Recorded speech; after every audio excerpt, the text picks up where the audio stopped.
रामू किसान अपने दिनचर्या में से, अपने समय में से एक नाटक खेलता है। उस नाटक में रामू वीरभद्र राजा का भूमिका करता है। उस नाटक में रामू वीरभद्र राजा की भूमिका करता है। बहुत सुंदर करता है, बहुत अच्छा करता है। सभी उसके गांव के लोग तारीफ करते हैं कि रामू ने वीरभद्र राजा की भूमिका कितनी सुंदर की, कितनी अच्छी की। लेकिन रामू ने की, यानी रामू अलग है, राजा वीरभद्र अलग है। वीरभद्र की भूमिका रामू ने की, लेकिन रामू को लोग याद रखते हैं, वीरभद्र को भूल जाते हैं, क्योंकि वो भूमिका थी। ठीक इसी प्रकार से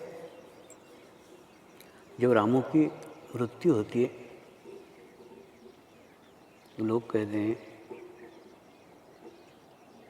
ये रामू का शरीर पड़ा हुआ है, रामू का शव पड़ा हुआ है। और रामू की आत्मा के लिए शांति पाठ करते हैं कि उसके आत्मा को शांति प्राप्त हो। जो चला गया वो रामू की आत्मा थी, जो पड़ा हुआ है वो रामू का शव है। तो प्रश्न उठता है, रामू का शव भी रामू नहीं है, रामू की आत्मा भी रामू नहीं है, तो प्रश्न ये आता है रामू कौन है?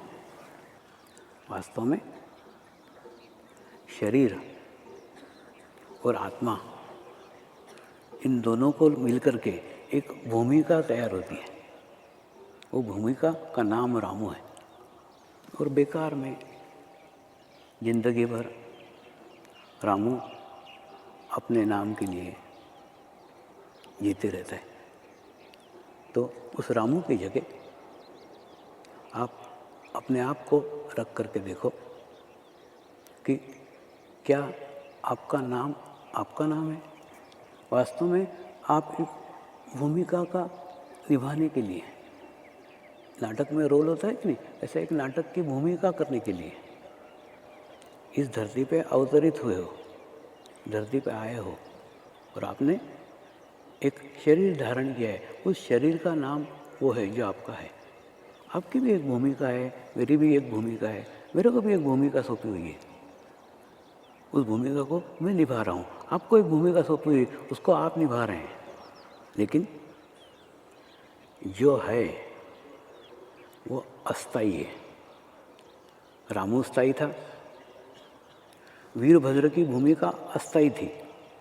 ठीक उसी प्रकार से रामू की आत्मा स्थायी थी, रामू अस्थाई था। तो स्थायी और अस्थाई, इसका अंतर पहचानने की आवश्यकता है कि हमारे में स्थायी क्या है और हमारे में अस्थाई क्या है। जो कुछ अस्थाई है उसी को पकड़ करके हम जी रहे हैं। आवश्यकता है उस स्थायित्व की तरफ ध्यान देने की। जो परमानेंट है, स्थायी है, वो है आत्मा। तो उस आत्मा की ओर हम कितना समय देते हैं, पूरे दिन भर में हम कितना टाइम उसके लिए देते हैं।